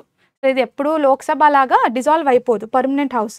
ఇలా పర్మనెంట్ హౌస్ అని చెప్పే ఆర్టికల్ ఏంటండి, ఆర్టికల్ 83. ఆర్టికల్ 83 ఏం చెప్తుందంటే రాజ్యసభని డిజాల్వ్ చేయరు అని చెప్తుంది, అంటే పర్మనెంట్ హౌస్ అని ఇండికేట్ చేస్తున్నట్టు. ఇది వెరీ ఇంపార్టెంట్ ఆర్టికల్ అండి. ఇది కాకుండా మనకి అవుట్ ఆఫ్ ది రేంజ్ 312 అనే ఆర్టికల్, ఇది కూడా చాలా ఇంపార్టెంట్. ఆర్టికల్ 312 ఏం చెప్తుంది, ఆల్ ఇండియా సర్వీసెస్, ఏఐఎస్ అంటే ఆల్ ఇండియా సర్వీసెస్ని అపాయింట్ చేసి క్రియేట్ చేసే పవర్ ఎవరికి ఉంది, రాజ్యసభకే ఉంది. ఇది చెప్పేది కూడా 312 అండి. Okay, right. Which statement is false? So ఇక్కడ మనకి జాగ్రత్తగా చూడాలి, కరెక్ట్ స్టేట్మెంట్ అడిగారా, ఫాల్స్ స్టేట్మెంట్ అడిగారా. సో ఫాల్స్ స్టేట్మెంట్ని ఐడెంటిఫై చేయమన్నారు. దేనికోసం మాట్లాడుతున్నారు, ఫండమెంటల్ రైట్స్ కోసం మాట్లాడుతున్నారు. సో సపరేట్గా ఫండమెంటల్ రైట్స్ కోసం ఇంట్రడక్షన్ అవసరం లేదు కదా. సో మనం డైరెక్ట్గా ఆప్షన్స్లోకి వెళ్ళిపోదాం. కింద నుంచి డి నుంచి చూద్దాం. It can be suspended during emergency, అవునా కాదు కదండి. ఓకే, ఫండమెంటల్ రైట్స్ని ఎమర్జెన్సీ టైంలో సస్పెండ్ చేయొచ్చు అంటే ఎస్, మోస్ట్ ఆఫ్ ది రైట్స్ని అయితే సస్పెండ్ చేయొచ్చు. సో ఇది కరెక్ట్ స్టేట్మెంట్ అని చెప్పచ్చు. ఇంకా చెప్పాలంటే మనకి ఎక్సెప్ట్ ఆర్టికల్ 21 తప్ప రిమైనింగ్ ఫండమెంటల్ రైట్స్ అన్నిటినీ కూడా ఎమర్జెన్సీ టైంలో సస్పెండ్ చేస్తాం. ఈ పాయింట్ని ఎక్కడి నుంచి తీసుకున్నామండి, వీమర్ కాన్స్టిట్యూషన్ నుంచి తీసుకున్నాం. ఏ కాన్స్టిట్యూషన్, వీమర్ కాన్స్టిట్యూషన్ అంటే జర్మనీ కదా. సో జర్మన్ కాన్స్టిట్యూషన్లో ఈ రూల్ ఉందన్నమాట. యాక్చువల్గా హిట్లర్ తీసుకొస్తాడు. హిట్లర్ ఏం చెప్తాడంటే ఎమర్జెన్సీ అంటే ఇంకా నీకు హక్కులు ఉన్నాయి, నీ హక్కులు నీకు ఇవ్వాలి అని అడగద్దు, హక్కులు అనేవి సస్పెండ్ అయిపోతాయని చెప్తాడు. సో ఆ పాయింట్ని అక్కడి నుంచి తీసుకున్నాం. Some fundamental rights are negative in nature. ఇక్కడ నెగటివ్ అంటే అర్థం ఏంటంటే గవర్నమెంట్కి ఎగెయిన్స్ట్గా యాక్ట్ చేస్తాయి. ఇంకా సింపుల్గా చెప్పాలంటే జనరల్గా ఫండమెంటల్ రైట్స్ అనేవి ఈ ప్రాథమిక హక్కులు సిటిజన్స్కి హక్కుల్ని, పవర్స్ని ఇస్తూ సిటిజన్స్ యొక్క హక్కుల్ని కాపాడడం కోసం ప్రభుత్వాన్ని కూడా ఎదిరించే అవకాశాన్ని ఇస్తున్నాయి. సో ప్రభుత్వాన్ని ఎదిరించేలా ఉంటాయి కాబట్టి కాస్త నెగటివ్ ఇన్ నేచర్ అని చెప్తూ ఉంటాం. ఎస్ అండి, they are negative in nature. They are justiciable. Yes అంతే కదా. సో ఫండమెంటల్ రైట్ వైలేట్ అయింది, మీ ప్రాథమిక హక్కులు వైలేట్ అయ్యాయంటే మీరు డైరెక్ట్గా సుప్రీంకోర్టుకే వెళ్ళిపోవచ్చు. కోర్ట్స్ని అప్రోచ్ అయ్యి మీరు మీ రైట్స్ అనేవి ఇంప్లిమెంట్ అయ్యేలా చేసుకోవచ్చు. సో దే ఆర్ జస్టిసియబుల్ అండి. So BCD correct statement. So ఆబ్వియస్గా ఇన్కరెక్ట్ స్టేట్మెంట్ ఏంటండి? Option A. ఆప్షన్ ఏ ఏం చెప్తుందంటే 2021 ఆర్టికల్స్ అనేవి ఎమర్జెన్సీ టైంలో సస్పెండ్ అవుతాయి. అవునా? కాదు. ఎగ్జాక్ట్గా ఆపోజిట్ స్టేట్మెంట్. ఎమర్జెన్సీ టైంలో సస్పెండ్ అవ్వనివి ఏవైనా ఉన్నాయి అంటే 2021. వాటిని అసలు ఎప్పుడూ సస్పెండ్ చేయడానికి లేవు. So answer is option A. So article 20 and article 21. 20 ఏం చెప్తుందండి? సో ఇది protection in respect of conviction for offences. So మనకి అన్ఫెయిర్ పనిష్మెంట్ రాకుండా కాపాడేది 20. 21 బ్రతికే హక్కుని ఇస్తుంది, right to life and personal liberty. So చాలాసార్లే చూసాము. So you will be able to answer this question. Okay, next. The 71st Constitutional Amendment Act included Konkani, yes, Manipuri and Nepali languages in which schedule? So మనకి scheduled languages కోసం ఏ schedule మాట్లాడుతుందండి కాన్స్టిట్యూషన్లో? ఆబ్వియస్గా మన 8th schedule. So 8th schedule అనేది present 22 లాంగ్వేజెస్ని కలిగి ఉంది. ఎన్ని languages ఉన్నాయి 8th షెడ్యూల్లో? 22 భాషలు ఉన్నాయి.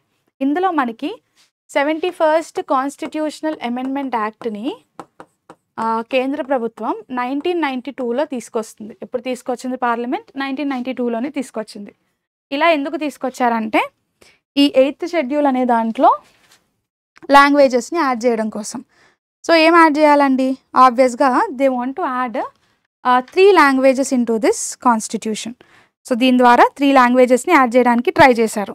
సో ఆ 3 భాషలే మనకు ఆల్రెడీ ఉన్నాయి, Konkani, Manipuri and Nepali.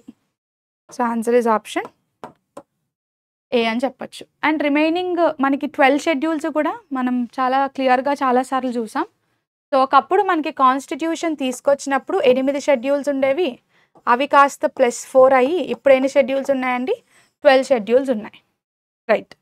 Now coming to 7th schedule. So 7th schedule దేనికోసం మాట్లాడుతుందండి? Division of powers. అంటే స్టేట్కి మరియు సెంట్రల్ గవర్నమెంట్కి మధ్యలో పవర్స్ని డివైడ్ చేస్తుంది. అందుకనే మనకి 7th షెడ్యూల్లో కాంకరెంట్ లిస్ట్ ఉంటుంది, యూనియన్ లిస్ట్ ఉంటుంది, స్టేట్ లిస్ట్ కూడా ఉంటుంది. Next coming to 5th schedule. So 5th schedule ఏం చెప్తుందండి? ఇది మనకి ట్రైబల్ ఏరియాస్ యొక్క అడ్మినిస్ట్రేషన్ కోసం మాట్లాడుతుంది. దేనికోసం మాట్లాడుతుంది? ట్రైబల్ ఏరియాస్ని అడ్మినిస్టర్ చేయడం కోసం మనకి సెపరేట్గా రాజ్యాంగము 5th షెడ్యూల్ ఇచ్చింది. Right. Coming to 6th schedule. So 6th schedule కూడా ట్రైబల్ ఏరియాస్ అడ్మినిస్ట్రేషన్ కోసమే మాట్లాడుతుందండి. బట్ 6th షెడ్యూల్ స్పెసిఫిక్గా 4 రాష్ట్రాల కోసం మాట్లాడతాయి. అవి ఏంటండి? అస్సాం, త్రిపుర, మేఘాలయ, మిజోరాం. దాన్నే మనం ఎలా గుర్తుపెట్టుకున్నాం? ATM square. ATM స్క్వేర్ అంటే అస్సాం, త్రిపుర, మేఘాలయ, మిజోరాం. కేవలం ఈ రాష్ట్రాల్లో ఉన్న ట్రైబ్స్కి అడ్మినిస్టర్ చేయడం కోసం సెపరేట్గా 6వ షెడ్యూల్ని తీసుకొచ్చారు. సో ఇలా మనకి షెడ్యూల్స్ అన్నీ important and you will be able to answer this question అని అనుకుంటున్నానండి. రైట్. అమెండ్మెంట్ ఇయర్ కూడా గుర్తుండాలి, బికాజ్ టైర్ 2లో చూసుకున్న ఇంపార్టెంటే. అండ్ స్టేట్మెంట్ బేస్డ్ క్వశ్చన్స్ ఇచ్చినా సరే అమెండ్మెంట్స్కి స్కోప్ ఎక్కువ ఉంటుందండి పేపర్లో. రైట్. Next question. సో ఇక్కడ మనకి రకరకాల పాలసీస్ ఇచ్చారు, అవి ఏ ఇయర్లో ఇంట్రడ్యూస్ చేశారని చెప్పి అడిగారు మనకి. సరే చూద్దాం ఒకసారి. Pits India act. Pits India act ఎప్పుడు తీసుకొస్తారండి? యాక్చువల్గా మనం చూస్తే 1784లోనే తీసుకొచ్చారు. Okay.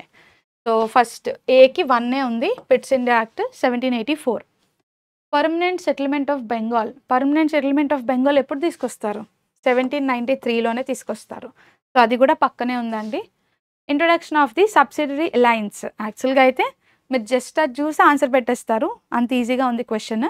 But yes, subsidiary alliance system దీన్ని ఇంట్రడ్యూస్ చేసింది ఎప్పుడండి? 1798లో తీసుకొస్తారు సబ్సిడరీ అలయన్స్. సో మనం చాలాసార్లు చూసాం మోడర్న్ హిస్టరీలో. Coming to sati abolition. So సతీని అబాలిషన్ చేసింది ఎప్పుడండి? 1829లో. So A1, B2, C3, D4 చాలా ఈజీగా ఉంది కాబట్టి ఆన్సర్ ఏంటి? Option D is the correct answer for this question. Coming to the governor generals. So మనకి పిట్స్ ఇండియా యాక్ట్ వచ్చినప్పుడు ఎవరున్నారండి? వారెన్ హాస్టింగ్స్ ఉన్నాడు కదా. రైట్. క్విట్స్ ఇండియా యాక్ట్ వచ్చినప్పుడు వారెన్ హాస్టింగ్స్ ఉన్నాడని చెప్పొచ్చు 1784లో. Permanent settlement of Bengal. So permanent settlement of Bengal అన్న వెంటనే మనకి ఎవరు గుర్తొస్తారండి? ఆబ్వియస్గా we can remember Lord Cornwallis అని చెప్పచ్చు, రైట్? ఎస్, లార్డ్ కార్న్వాలిస్ అని చెప్పచ్చు, లేదా సింపుల్గా కార్న్వాలిస్ అని చెప్పచ్చు. Next subsidiary alliance. Subsidiary alliance ఎవరున్నప్పుడు వస్తుందండి? ఎవరు తీసుకొస్తారు? వెల్లెస్లీ, లార్డ్ వెల్లెస్లీ తీసుకొస్తాడు. అండ్ సతీ అబాలిషన్కి ఎవరున్నారండి మెయిన్ పాత్ర? William Bentinck. So William Bentinck ఏమో మనకి సతీ అబాలిషన్లో ఉంటాడు. సో ఇయర్స్ అండ్ జనరల్గా గవర్నర్ జనరల్స్ ఎవరున్నారు అనేది కూడా ఇంపార్టెంట్. సో నలుగురు ఇంపార్టెంటేనండి. Okay, right. Who was the first to mention the incident of jauhar? So jauhar ఇన్సిడెంట్ని పర్షియన్లో అండి, ఏ లాంగ్వేజ్లో? పర్షియన్లో మెన్షన్ చేసిన ఆ మొట్టమొదటి పర్సనాలిటీ ఎవరు అని అడిగారు. సో యాక్చువల్గా ఎవరండి? మన అల్లావుద్దీన్ ఖిల్జీ యొక్క కోర్ట్ పోయట్ అండి, అమీర్ ఖుస్రో. సో ఆన్సర్ ఏంటి? Option B is the correct answer for this question. So jauhar అనేది దట్టు స్పెసిఫిక్గా మనం అబ్జర్వ్ చేస్తే రాంతంబోర్ ప్రాంతంలో అండి. సో అమీర్ ఖుస్రో రాంతంబోర్ ప్రాంతంలో 1301లో, ఎప్పుడండి? 1301లో ఒక జౌహర్ ఇన్సిడెంట్ జరుగుద్ది. ఆ ఇన్సిడెంట్ కోసం ఈయన మెన్షన్ చేస్తాడనమాట. పర్షియన్ లాంగ్వేజ్లో మొట్టమొదటిసారి మనకి అక్కడే దొరికింది, దీని యొక్క రిఫరెన్స్ అనేది అక్కడ దొరుకుద్ది. సో ఫస్ట్ కాబట్టి important, Amir Khusro will be the answer for this question. So year కూడా గుర్తుండాలి. Coming to Amir Khusro. అమీర్ ఖుస్రో ఎవరండి? అల్లావుద్దీన్ ఖిల్జీ, రైట్? సో అల్లావుద్దీన్ ఖిల్జీ కోర్ట్లో ఉన్న పోయట్ అని చెప్పొచ్చు. Is a famous poet. So Amir ఖుస్రోనే కదా మనం ఏమంటామండి? టూటే-ఈ-హింద్ అంటాం. టూటే-ఈ-హింద్ అంటే ప్యారెట్ ఆఫ్ ఇండియా అని పిలుస్తూ ఉంటాం. Fine. Coming to Ibn Battuta. So ఈ ఇబ్న్ బటూటా ఎవరండి? మొరక్కో నుంచి వచ్చిన ట్రావెలర్ కదా. So he's a Moroccan traveller అని చెప్పచ్చు. Next coming to Ziauddin Barani. Yes, so Ziauddin Barani is also మనకి ఇంపార్టెంట్ ఆప్షన్ అండి. బికాజ్ ఇది మనం అబ్జర్వ్ చేసినట్టయితే ఈజ్ రైటర్ ఆఫ్, ఎస్ మీరు ఆన్సర్ చేస్తూ ఉండండి, is the writer of what అండి? I think it is Tarikh i Firoz Shahi. Okay, Tarikh i Firoz Shahi writer.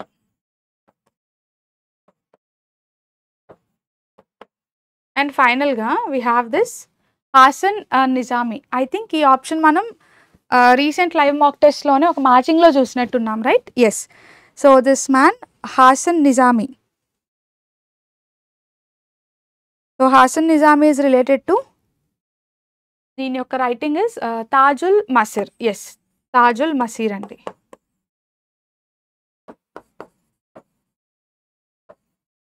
Tajul Masir is the important writing. And మనకి యాక్చువల్గా ఈ తాజుల్ మసీర్ యొక్క స్పెషాలిటీ ఏంటంటే ఢిల్లీ సుల్తాన్స్కి సంబంధించిన మొట్టమొదటి అఫీషియల్ హిస్టరీ అండి. సో ఇలా ఢిల్లీ సుల్తాన్స్ ఉన్నారు, వీళ్ళకి సంబంధించిన హిస్టరీ కోసము ఫస్ట్ టైం అఫీషియల్గా చెప్పింది హాసన్ నిజామీ తాజుల్ మసీర్ అనే పుస్తకంలో. Yes, first official history of Delhi sultans అని చెప్పచ్చు. Okay, right. So Moroccan traveller Ibn Battuta చూసాము. అండ్ ఇబ్న్ బటూటా అన్నప్పుడు సో మీరు కమెంట్స్లో ఆన్సర్ చేయాలి, ఇబ్న్ బటూటా ఏ ఢిల్లీ సుల్తాన్ ఉన్నప్పుడు వస్తాడు? So Moroccan traveller Ibn Battuta ఏ ఢిల్లీ సుల్తాన్ రూల్ చేస్తున్నప్పుడు, లేదా ఎవరు కోర్ట్ని విజిట్ చేశాడు అనేది మీరు చెప్పండి నాకు. Okay, right. సో జౌహార్ అంటే తెలుసు కదండి. సో ఉమెన్ రాజ్పూత్ మహిళలు ఎవరైతే ఉన్నారో, రాజ్పూత్ మహిళలు వాళ్ళ యొక్క ఆనర్ని కాపాడుకోవడం కోసం ఏం చేస్తారండి? ఇంకా వాళ్ళ హస్బెండ్ వార్లో ఓడిపోతున్నారు అని వాళ్ళకి తెలిసినప్పుడు, సో శత్రువుకి చిక్కకుండా వాళ్ళ ఆనర్ని కాపాడుకోవడం కోసం వాళ్ళు వెళ్ళి డైరెక్ట్గా ఫైర్లో దూకేయడం జరుగుతుంది. సో వాళ్ళ యొక్క బాడీస్ని ఫైర్కి అంకితం చేస్తారు. అండ్ దీనికి బెస్ట్ ఎగ్జాంపుల్ మనకి Padmaavat movie, right? Yes. Okay, who among the following was the author of the play Mrichchhakatika? So Mrichchhakatika అనే ప్లేని ఎవరు రాశారు? సో ఎవరండి ఆథర్ చేశారు? Shudraka. So Shudraka was the author. And Mrichchhakatika అంటే దీని యొక్క లిటరల్ మీనింగ్ ఏంటండి? ద లిటిల్ క్లే క్యాట్ అండి. మృచ్చకటిక అంటే అర్థం ద లిటిల్ క్లే క్యాట్ అని చెప్పొచ్చు. సో దీన్ని శూద్రక రాస్తాడు. ఆప్షన్స్లో ఉన్న కాళిదాస, అమరసింహ, భాష, వీళ్ళందరూ కూడా ఇంపార్టెంట్ ఆథర్సేనండి. సో ఏన్షియంట్ హిస్టరీలో అయినా సరే మనకి బుక్స్ ఇంపార్టెంట్. సో ఒక్కసారి బుక్స్ చూద్దాము, లిటరేచర్కి సంబంధించింది కదా. సో బుక్స్ చూడండి. First we have Ashtadhyayi. So Ashtadhyayi అనే పుస్తకాన్ని ఎవరు రాస్తారు? పనిని రాస్తాడు. సో ఒక్కసారి స్పీడ్గా రివైజ్ చేద్దాం, సో దట్ ఏ క్వశ్చన్ వచ్చినా బుక్స్ కోసం మీరు ఆన్సర్ చేయాలి. నెక్స్ట్ మహాభాష్య. మహాభాష్య అంటే పతంజలి రచిస్తాడండి మహాభాష్యాన్ని. Okay, it was written by Patanjali అని చెప్పొచ్చు. Next we have this Nagananda. So Nagananda ఎవరు రాస్తారు? హర్షవర్ధన. సో ఫేమస్ రూలరే కాదు, ఆథర్ అని కూడా మనం చూసాం, Harshavardhana. Next so Naishadha Charita. So Naishadha Charita is also written by Shri Harsha. Coming to Mrichchhakatika. So Mrichchhakatika ఎవరు రాస్తారు? శూద్రకుడు రాస్తాడు. గీతా గోవింద. గీతా గోవింద ఆథర్ ఎవరండి? జయదేవ. ఎస్, జయదేవ. నవరత్న. నవరత్న అనే బుక్ని వీర్ సేన రాస్తారండి. ముద్ర రాక్షస విచ్ ఇస్ వెరీ ఇంపార్టెంట్, ఎవరు రాస్తాడు? విశాఖదత్తుడు లేదా విశాఖదత్త. రాజతరంగిణి. సో రాజతరంగిణిని ఎవరు రాశారు? కల్హానా. ఇట్ వాజ్ రిటర్న్ బై కల్హానా అనే ఆథర్. కథ సరిత సాగర. కథ సరిత సాగర అని సోమదేవ రాస్తారు. నెక్స్ట్ కామసూత్ర. కామసూత్ర ఎవరు రాస్తారు? వాత్స్యాయన రాస్తాడు. Next Swapna Vasavadattam. It was written by Swapna Vasavadattam was written by Bhasa అని చెప్పొచ్చు. నెక్స్ట్ ప్రశ్నోత్తర్ మాలిక. సో ప్రశ్నోత్తర్ మాలిక అమోఘ వర్షుడు రాస్తాడండి. Coming to Arthashastra. So Arthashastra was written by Kautilya అని చెప్పొచ్చు. ఇండికా మోస్ట్ ఫేమస్ బుక్, చాలాసార్లు క్వశ్చన్స్ వచ్చాయి. Megasthenes, right. So Indica, Megasthenes. Aihole inscription, the famous Prayaga Prashasti ఎవరు రాస్తారు? రవికీర్తి రాస్తాడు. Next Nitisara. Nitisara was written by Kamandaka. So నీతిసార అన్నప్పుడు కామాంధక అండి, గుర్తుండాలి. Next coming to Panchatantra. Panchatantra ఎవరండి? టేల్స్ విష్ణు శర్మ కదా, Panchatantra tales Vishnu Sharma. Next Surya Siddhanta Aryabhatiyam. So Aryabhatiyam and Surya Siddhanta Aryabhata రాస్తారు. Next Raghuvamsham by Amarasimha. Vikramorvashi. Vikramorvashi is written by Kalidasa. Abhijnana Shakuntalam కాళిదాసుడే రాస్తాడు. అండ్ బుద్ధ చరిత అన్నప్పుడు అశ్వఘోష. అండ్ ఫైనల్గా నాట్యశాస్త్ర అన్నప్పుడు భరతముని లేదా భరత అని చెప్తాం. సో ఇక్కడ ఉన్న each and every author and book అన్నీ ఇంపార్టెంటేనండి. సో డెఫినెట్గా ఒకసారి రివైజ్ చేయాలి మళ్ళీ. Okay, right. సో ఫ్యాక్ట్స్ కాబట్టి ఎప్పుడు కూడా కొన్ని మీ అంతటి మీరు రివైజ్ చేసినప్పుడే బాగా గుర్తుంటుంది. So which of the following statements are true about the Iron Age అండి. సో ఐరన్ ఏజ్కి సంబంధించి కరెక్ట్ స్టేట్మెంట్స్ని ఐడెంటిఫై చేయమన్నారు. Establishment of large cities took place on the basis of sizable surplus. ఏమంటున్నారు? లార్జ్ సిటీస్ యొక్క ఎస్టాబ్లిష్మెంట్ దేని బేసిస్ మీద జరిగింది? Sizable surplus. కరెక్టే. ఎప్పుడైతే మనకి కావాల్సిన దానికన్నా ఎక్కువ సర్ప్లస్ ఉంటుందో అప్పుడే మనకి ఎకానమీ ఫ్లరిష్ అవ్వడానికి, పెద్ద పెద్ద సిటీస్ని డెవలప్ చేసుకునే విధంగా మన దగ్గర రెవెన్యూ ఉంటుందండి. సో ఈవెన్ ఐరన్ ఏజ్లో కూడా ఇదే జరిగింది. ఎక్కువ సర్ప్లస్ ఉండడం వల్ల, ప్రొడక్షన్ బాగా చేయడం వల్లనే వీళ్ళు పెద్ద సిటీస్ని ఎస్టాబ్లిష్ చేయగలిగారు. Ceramic associated with this age was painted grey ware. అంతే కదండి. సో ఐరన్ ఏజ్ని మనం పీజీడబ్ల్యూ ఏజ్ అంటాం. పీజీడబ్ల్యూ అంటే పెయింటెడ్ గ్రే వేర్. సో ఈ పెయింటింగ్స్ మనం చూసాం, ఇది వరకు మాక్ టెస్ట్లో కూడా చూసాం. ఒకసారి మళ్ళీ మీరు కూడా చూడండి గూగుల్లో. సో పెయింటెడ్ గ్రే వేర్ చాలా బ్యూటిఫుల్ పాట్రీ అండి. ఈ పాట్రీ మనకి ఐరన్ ఏజ్లో డెవలప్ అయింది. Next Indus Valley civilization flourish during Iron Age. Absolutely తప్పని మనకు తెలుసు. ఎందుకంటే ఐరన్ ఏజ్ టైంలో మనకి ఇండస్ వ్యాలీ సివిలైజేషన్ ఎక్కడ ఫ్లరిష్ అయిందండి? అసలు కాదు కదా. సో రెండు ఒకదానికొకటి రిలేటెడే కాదు. అండ్ ఇక్కడ మనం అబ్జర్వ్ చేసినట్టయితే ఆప్షన్ 3 రాంగ్ అని తెలిస్తే మీరు 2 ఆప్షన్స్ అయితే ఈజీగా ఎలిమినేట్ చేసేస్తారండి, రైట్. థర్డ్ ఆప్షన్ ఇన్కరెక్ట్ అని మనకు తెలిస్తే, థర్డ్ స్టేట్మెంట్ మనం ఈజీగా ఆప్షన్ ఏ ఎలిమినేట్ చేయొచ్చు, ఆప్షన్ సి ఎలిమినేట్ చేయొచ్చు. అండ్ 1 and 2 అనేవి జనరల్ స్టేట్మెంట్స్ అండి, ఈజీగా మీరు ఆన్సర్ చేయగలుగుతారు ఇలాంటి క్వశ్చన్స్ వస్తే. సో సరే, coming to this answer is option B. Only 1 and 2 is the correct answer. Because iron ఏజ్ని మనం అబ్జర్వ్ చేసినట్టయితే ఇది అరౌండ్ మనకి 1500 BC నుంచి 200 BC మధ్యలో డెవలప్ అయిందండి. 1500 to 200 BC మధ్యలో. సో ఈ ఐరన్ ఏజ్ యొక్క స్పెషాలిటీ ఏంటంటే గ్రాడ్యువల్గా కొన్ని రోజుల తర్వాత జనపదాస్ ఎస్టాబ్లిష్ అవ్వడానికి చాలా క్రూషియల్ రోల్ ప్లే చేస్తుంది. ఎందుకంటే ఫస్ట్ మనకి స్టోన్ ఏజ్ వస్తది. స్టోన్ ఏజ్ ముగిసిపోతున్న టైంకి కాపర్ స్టోన్ ఏజ్ వస్తది. తర్వాత మెటల్ అంటే ఐరన్ ఏజ్ వస్తది. సో, ఐరన్ ఏజ్ వచ్చే టైంకి మనం చూడొచ్చు వేదిక్ సివిలైజేషన్ అది డెవలప్ అవుతుంది. ఆరియన్స్ వస్తారు. ఇవన్నీ జరుగుతాయి. ఇవన్నీ స్టోరీ మనకు తెలిసిందే. Right? Okay. Where is the headquarters of the international hockey federation located? So, మనం international hockey federation headquarters అండి స్విట్జర్లాండ్‌లో లాసేన్ అనే ప్రాంతంలో ఉంది. ఎక్కడుంది? Switzerland. So, answer is option C. Coming to international hockey federation అనే సంస్థ. దీన్ని మీరు అబ్జర్వ్ చేస్తే మనం ఇనీషియల్‌గా 1924లో ఎస్టాబ్లిష్ చేసాం. ఎప్పుడండి? 1924లో ఎస్టాబ్లిష్ చేస్తాం. దీన్ని ఎస్టాబ్లిష్ చేసినప్పుడు యాక్చువల్‌గా అయితే పారిస్ అండి. ఫ్రాన్స్‌లో పారిస్ అనే ప్రాంతంలో మనం దీన్ని ఎస్టాబ్లిష్ చేయడం జరుగుతుంది. బట్ తర్వాత దీని యొక్క హెడ్ క్వార్టర్స్‌ని ఏం చేస్తామండి? స్విట్జర్లాండ్‌కి మూవ్ చేస్తాం. సో, పారిస్‌లో ఎస్టాబ్లిష్ చేస్తాం. బట్ హెడ్ క్వార్టర్స్ అన్నప్పుడు మాత్రం కరెంట్లీ ఎక్కడ లొకేట్ అయి ఉంది అంటే లాసేన్, స్విట్జర్లాండ్ అని చెప్తాం. Okay. That is the speciality of international hockey federation. So, world లెవెల్‌లోనే హాకీకి సంబంధించిన ఇంటర్నేషనల్ ఈవెంట్స్ అన్నిటిని కూడా ఇది మానిటర్ చేసే హయ్యర్ బాడీ అని చెప్పొచ్చండి. దట్ ఈస్ FIH అనే body. That is the speciality. See not just hockey federation అండి. ఇలాంటివి మనకి కొన్ని ఇంటర్నేషనల్ ఆర్గనైజేషన్స్ ఉంటాయి. Very very important. సో, అందులో కొన్ని ఆర్గనైజేషన్స్‌ని చూద్దాం. Coming to ILO, international labour organisation headquarters ఎక్కడుందండి? జెనీవా స్విట్జర్లాండ్‌లో ఉంది. నెక్స్ట్ ILO అయిపోయింది. Next we have food and agriculture organisation ఎక్కడుంది? ఇటలీలో ఉంది. International telecom union. Telecom union కూడా మనకి జెనీవా స్విట్జర్లాండ్‌లోనే ఉందండి. Next universal postal Union. So, Postal Union is located in Switzerland. ఇది కూడా next important World Intellectual Property Organization. So, ఈ వరల్డ్ ఇంటలెక్చువల్ ప్రాపర్టీ ఆర్గనైజేషన్ కూడా ఇంపార్టెంట్ అండి కంపేర్డ్ టు 3 and 4.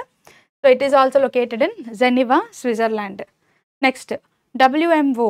సో, ఇది మనకు తెలుసు ఆల్రెడీ. World metrological organisation. ఇది ఎక్కడుంది? ఇది కూడా మనకి జెనీవా స్విట్జర్లాండ్‌లోనే ఉంది. Next Organisation of Economic Cooperation and Development OECD అనే సంస్థ మళ్ళీ ఇక్కడ ఇంపార్టెంట్. OECD అనే సంస్థ ఎక్కడుందండి? ఫ్రాన్స్, పారిస్‌లో లొకేట్ అయి ఉంది. సో, ఇలా మనకి జనరల్‌గా మనకి WTO, వరల్డ్ బ్యాంక్, IMF ఇవన్నీ మనం ఎప్పటికప్పుడు చూస్తూనే ఉంటాం. ఈజీగా గుర్తుంటాయి. దాంతోపాటు ఇవి కూడా ఒక్కసారి చూడండి. Okay. Right. So, who wrote the book the quest for equity in development? So, క్వశ్చన్లో ఏమడిగారండి? The quest for equity in development అనే పుస్తకాన్ని ఎవరు రాశారు అని అడిగారు మనకి. సో, ఎవరు రాస్తారండి ఈ పుస్తకాన్ని? ద మోస్ట్ ఫేమస్ మన మన్మోహన్ సింగ్ రాస్తారు. అండ్ ఎప్పుడు రాశారు ఈ బుక్ని? యాక్చువల్గా దీన్ని 1986లో పబ్లిష్ చేస్తారు. 1986లో మన్మోహన్ సింగ్ గారు పబ్లిష్ చేయడం జరుగుతుంది ఈ పుస్తకాన్ని. సో, ఇది మనకి ఇండియాలో ఓవరాల్ డెవలప్మెంటల్ యాక్టివిటీస్ కోసం మాట్లాడుతూ డిస్కస్ చేస్తూ ఉంటుందండి. కమింగ్ టు మన్మోహన్ సింగ్ అండి. ఈయన మనకి చాలా రూపాల్లో తెలుసు. బట్ మనకి బాగా గుర్తున్నది ఏంటంటే మోదీకి ముందు ఈయన ఇండియాకి 13వ ప్రైమ్ మినిస్టర్. సో, ప్రైమ్ మినిస్టర్గా ఎన్ని సంవత్సరాలు చేశారండి? 10 years. 2004 నుంచి 2014 వరకు కూడా మన మన్మోహన్ సింగ్ గారు మనకి ప్రైమ్ మినిస్టర్గా వ్యవహరించారు. అన్నిటికీ మించి ఈయన బాగా దేనికి ఫేమస్ అంటే మన LPG రిఫార్మ్స్ అండి. బికాజ్ మనకి ఈయన ఫైనాన్స్ మినిస్టర్గా ఉన్నప్పుడే కదా రైట్ న్యూ ఎకనామిక్ రిఫార్మ్స్ లేదా LPG రిఫార్మ్స్ని తీసుకొస్తాము 1992లో. ఎస్, LPG రిఫార్మ్స్కి కూడా ఈయన చాలా ఫేమస్. ఇన్ఫ్యాక్ట్ PV నరసింహారావు గారు అలాగే మన మన్మోహన్ సింగ్ గారు కలిసి ఈ LPG రిఫార్మ్స్ని న్యూ ఎకనామిక్ పాలసీని ఇంట్రడ్యూస్ చేస్తారు ఇండియాలో. So, very very important reform అండి by Manmohan Singh. Okay. Right. Apart from these, సరే ఇక్కడ క్వశ్చన్ కాంటెక్స్ట్ చూస్తే మనం క్వశ్చన్ కాంటెక్స్ట్లో మనకి బుక్స్ కోసం మాట్లాడుతున్నాం. 1986లో quest for equity in development అనే పుస్తకాన్ని రాశారు అని చెప్పి. ఇది కాకుండా ఆయన లెవరేజ్ అ బ్రాడర్ వ్యూ అనే పుస్తకాన్ని రాశారండి. సో, ఆయన యొక్క బుక్స్ ఏంటి? Leverage a broader view. ఈ పుస్తకాన్ని కూడా మన్మోహన్ సింగ్ గారే రాస్తారు. ఇది కూడా ఇంపార్టెంట్ బుక్ అండి. ఇంకొకటి చేంజింగ్ ఇండియా అనే పుస్తకం. ఇంకొక బుక్ ఏంటండి? చేంజింగ్ ఇండియా అనే పుస్తకాన్ని కూడా మన్మోహన్ సింగ్ గారు రాస్తారని చెప్పచ్చు. Right. Coming to remaining options we have Amartya Sen. So Amartya Sen యొక్క మోస్ట్ ఫేమస్ బుక్ ఏంటంటే డెవలప్మెంట్ యాజ్ ఫ్రీడమ్ అండి. సో ఆయన చూడండి డెవలప్మెంటల్ ఎకానమిక్స్కి చాలా ఫేమస్, అందులోనూ డెవలప్మెంట్ ఎలా చూస్తున్నాడైనా డెవలప్మెంట్ యాజ్ ఫ్రీడమ్ అని చెప్తున్నారు. Very very interesting book. So Amartya Sen book అండి. Next Montek Singh Ahluwalia. So Montek Singh Ahluwalia famous book ఏంటంటే, అంటే మోస్ట్ ఫేమస్ బుక్ అని చెప్పచ్చండి, బ్యాక్ స్టేజ్ అనే పుస్తకం. ఏంటండి? బ్యాక్ స్టేజ్ అనే పుస్తకాన్ని రాస్తాడు ఆయన. And now coming to option C Raghuram Rajan. So Raghuram Rajan బుక్స్లో ఎన్నో ఉన్నాయి, బట్ మోస్ట్ ఫేమస్ అన్నప్పుడు ఫాల్ట్ లైన్స్ అనే పుస్తకం అండి. ఏంటది? ఫాల్ట్ లైన్స్ అనే పుస్తకం. ఎస్, మన్మోహన్ సింగ్ గారి కోసం మనం మాట్లాడినప్పుడు జనరల్గా more than a prime minister, as a economist లేదా ఫైనాన్స్ మినిస్టర్ ఆయన ఎకనామిక్ రిఫార్మ్స్ చాలా ఫేమస్ అండి. అండ్ మనకి మనెర్గా అంటే Mahatma Gandhi national rural employment guarantee act ఉంది కదా, సో ఇది కూడా ఎప్పుడు వస్తుంది? మన మన్మోహన్ సింగ్ గారు ప్రైమ్ మినిస్టర్గా ఉన్నప్పుడే ఈ చట్టాన్ని కూడా తీసుకొస్తారు, right? Yes.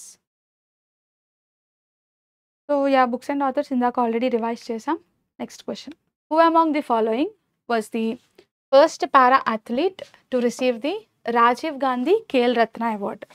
So Rajiv Gandhi Khel Ratna అవార్డ్ని గెలుచుకున్న మొట్టమొదటి పారా అథ్లీట్ లేదా ఫిజికలీ ఛాలెంజ్డ్ అథ్లీట్ ఎవరు అని అడిగారు. సో ఎస్, ఆబ్వియస్గా we know it is Devendra Jhajharia. Answer ఏంటండి? Option B, Devendra Jhajharia is the answer. C, ఈయన యొక్క స్పెషాలిటీ ఏంటంటే, ఆబ్వియస్గా క్వశ్చన్లో అడిగింది అదొక స్పెషాలిటీ. ఏంటది? 2017లో ఈయన రాజీవ్ గాంధీ ఖేల్ రత్న అవార్డుని గెలుచుకున్న మొట్టమొదటి పారా అథ్లీట్ అయ్యాడు. అదొక స్పెషాలిటీ. అయితే ఈ పర్సన్ గోల్డ్ మెడల్స్ని ఆల్రెడీ 2 సార్లు సాధించాడండి. మన ఇండియన్ పారాలింపిక్స్ అవుతాయి కదా, సో మన పారాలింపిక్స్లో 2004లో ఒకసారి, 2016లో ఒకసారి, ఇలా 2 సార్లు గోల్డ్ మెడల్ని సంపాదించిన పారా అథ్లీట్ కూడా అయినా. That is his speciality. So మనకి 2004 అన్నప్పుడు ఏథెన్స్ ఒలింపిక్స్ అండి. 2004 ఏథెన్స్ ఒలింపిక్స్లో గోల్డ్ గెలిచారు. 2016 అన్నప్పుడు రియో ఒలింపిక్స్. 2016 ఒలింపిక్స్ని ఏమంటాం? రియో ఒలింపిక్స్ అని కూడా మనం పిలుస్తూ ఉంటాం. సో రెండు సార్లు పారాలింపిక్ మెడలిస్ట్ అని కూడా చెప్తాం. అండ్ ఈయన అసలు ఏ అథ్లెటిక్స్ అంటే అసలు ఏ స్పోర్ట్కి సంబంధించిన అథ్లెట్ అండి ఈయన? So is related to javelin throw, right? Yes. So is a famous javelin throw personality అని చెప్పచ్చు. దట్ ఈస్ దేవేంద్ర గారి స్పెషాలిటీ. ఇవన్నిటితో పాటు ఈయనకి పద్మభూషణ్ కూడా వచ్చిందండి. ఏమొచ్చింది? పద్మభూషణ్ కూడా గవర్నమెంట్ ఇచ్చింది. సో పద్మభూషణ్ ఎప్పుడు వచ్చింది ఈయనకి? యాక్చువల్గా పీబీ అంటే పద్మభూషణ్ అండి 2022లో 2022లో వస్తుంది. అది కూడా స్పెషల్. నెక్స్ట్ కమింగ్ టు ఇక్కడ ఆప్షన్స్లో మనకి వరుణ్ సింగ్ భాటి గారికి కానీ లేదా నరేష్ కుమార్ శర్మకి కానీ ఇంకా రాజీవ్ గాంధీ ఖేల్ రత్న అవార్డు అయితే ఇవ్వలేదండి. బట్ ఫస్ట్ ఆప్షన్ చూడండి కనిపిస్తుంది కదా, మరియప్పన్ తంగవేలు. సో ఈ మరియప్పన్ తంగవేలు గారికి ఎస్ రాజీవ్ గాంధీ ఖేల్ రత్న అవార్డు ఇచ్చారు. ఎప్పుడు ఇచ్చారు అంటే 2020లో 2020లో ఇస్తారండి. Okay, right. Next Guru Purnima. So Guru Purnima a festival celebrated by Hindus, Jains and Buddhists falls in which month of Hindu calendar? So Guru Purnima అనేది హిందూ క్యాలెండర్ ప్రకారంగా ఏ నెలలో లేదా ఏ మాసంలో వస్తుంది? సో రీసెంట్గానే మనం సెలబ్రేట్ చేసుకున్నాం కదా, మీకు గుర్తుండే ఉంటుంది, ఆషాఢ మాసంలో వస్తుందండి. ఎప్పుడు వస్తుంది? ఆషాఢ మాసంలో.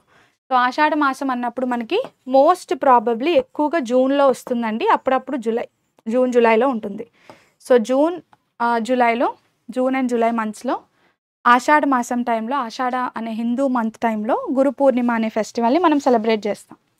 ఈ గురు పూర్ణిమ ఒక్కొక్క రిలీజన్లో అంటే హిందూయిజంలో ఒకలాగా, జైనిజం లేదా బుద్ధిజంలో ఇంకొకలాగా ఇంపార్టెన్స్ ఉంటుందండి. బట్ ఏదైనా సరే మెయిన్ ఏంటంటే గురు శిష్య పరంపరని రెస్పెక్ట్ చేయడం. ఏంటండి, మన ఇండియాలో గురు శిష్య పరంపర అనేది ఎప్పటి నుంచో వస్తుంది. సో ఈ పరంపరని కంటిన్యూ చేస్తూ గురువుల్ని రెస్పెక్ట్ చేయాలనే ఉద్దేశంతో దీన్ని తీసుకొచ్చారు. అయితే హిందూస్ ప్రకారంగా దీని సిగ్నిఫికెన్స్ ఏంటంటే మనకి మహాభారతాన్ని రచించిన వేదవ్యాసుడు ఉన్నాడు కదండి. సో వేదవ్యాస యొక్క బర్త్డేని మనం గురు పూర్ణిమ కింద సెలబ్రేట్ చేస్తూ ఉంటాం. బుద్ధిజంలో కూడా యాక్చువల్గా మనకి బుద్ధుడు ఇచ్చిన ఫస్ట్ సర్మన్, ఓకే, గౌతమ్ బుద్ధుడు ఇచ్చిన మొట్టమొదటి సర్మన్ గురు పూర్ణిమ రోజే ఇచ్చారు అని చెప్పి బుద్ధిస్టులు కూడా బిలీవ్ చేస్తూ ఉంటారు. సో అలా చూసుకున్నా సరే అందరూ కూడా ఆ గురువుల్ని రెస్పెక్ట్ చేస్తూ సెలబ్రేట్ చేసుకునే డే అని చెప్పచ్చు కామన్గా. Okay, that is special about Guru Purnima అని చెప్పచ్చండి. Yes coming to remaining options. Kartika. So జనరల్గా మనకి హిందూ క్యాలెండర్ ప్రకారంగా కార్తీక మాసంలో అయితే కార్తీక పూర్ణిమ అనేది ఫేమస్ అని చెప్పచ్చు, రైట్. కార్తీక మాసంలో కూడా కార్తీక పూర్ణిమ లేదా కార్తీక పౌర్ణమి ఫేమస్ అండి. రిమైనింగ్ ఆప్షన్స్ ఒకసారి చూసేద్దాం. వైశాఖ మాసం, ఇక్కడ గుర్తుండాలండి. సో మనకి వైశాఖ మాసంలో most famous Akshaya Tritiya celebrate చేస్తారు. ఏం సెలబ్రేట్ చేస్తారు? అక్షయ తృతీయని సెలబ్రేట్ చేస్తూ ఉంటారు, అది గుర్తుండాలి. అలాగే శ్రావణ మాసం. సో శ్రావణ మాసంలో ఓవరాల్గా చూసుకుంటే మనకి రక్షాబంధన్ అలాగే జన్మాష్టమి వస్తాయి, రాఖీ, రైట్. రక్షాబంధన్ సెలబ్రేట్ చేస్తారు. కృష్ణ జన్మాష్టమి కూడా మనకి శ్రావణ మాసంలోనే సెలబ్రేట్ చేస్తారని చెప్పచ్చు. That is special about remaining months.